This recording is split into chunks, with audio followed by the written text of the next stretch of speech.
د زابل ولایت سیوري ولسوالۍ ته راغلي یو. دلته هغه غار در باندې وینو چې تر یوه غره لاندې په 40 متره ژورو کې موقعیت لري. دلته ډیر جالب جوړښتونه تر سترګو کېږي. د دې غار په دننه کې د اوبو ډنډونه او له تیږو څخه رابهېدونکي اوبو یوه ځانګړې ښکلا رامنځته کړې. جالب خو ترڅنګ یې ویرونکی او تیاره غار دی.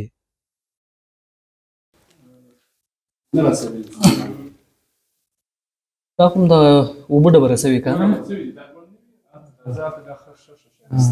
په ځینو تاریخي یادښتونو کې ویل شوي چې دا غار ښایي د مذهبي یا روحاني ځای په توګه هم کارول شوی وي، په ځانګړي ډول د هندو مذهب لپاره د خدای شاه یا شیوا لپاره.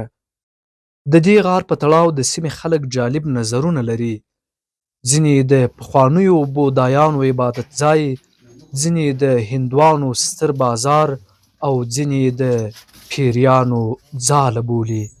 راځئ همدا غار له نږدې در باندې وینو.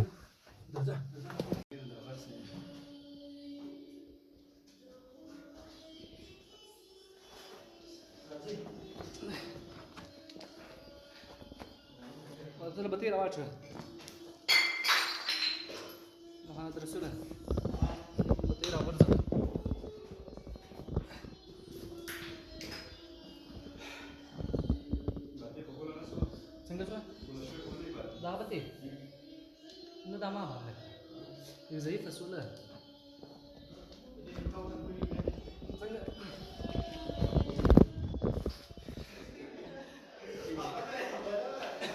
نه کېږي چې دل بتې مې انجینر صاحب تا دا که څنګه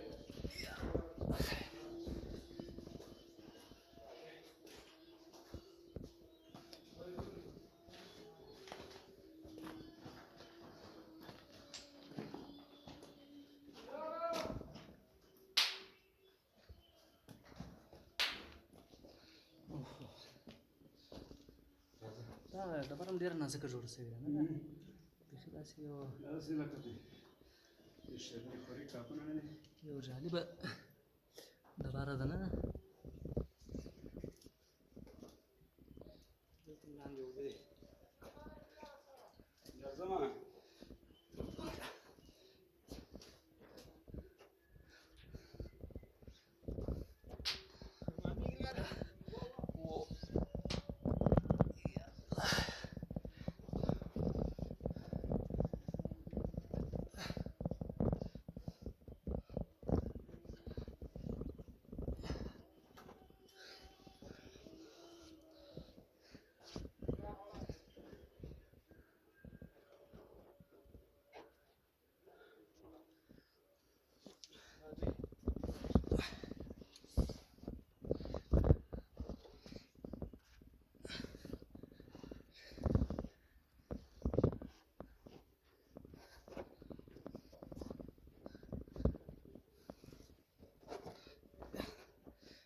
آزاد ساحې ته راووتو.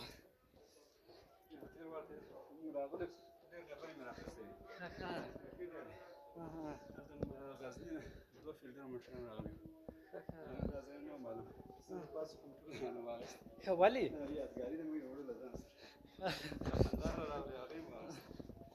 د دغه چې دا ډبره وړل هم مشکله ده، نه ده؟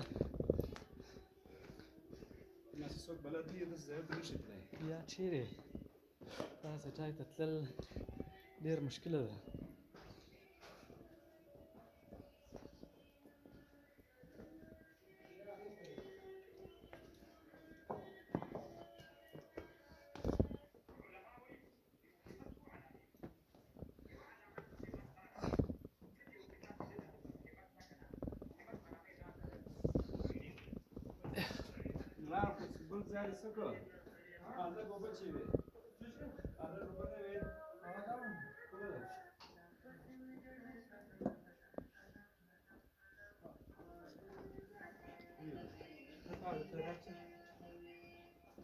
دا خو بیخي کډې کډې ډیان دي که نه؟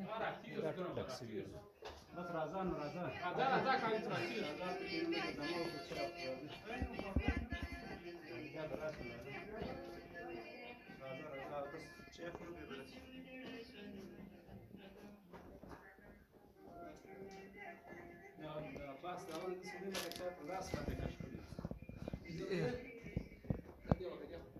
څنګه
چه چیریه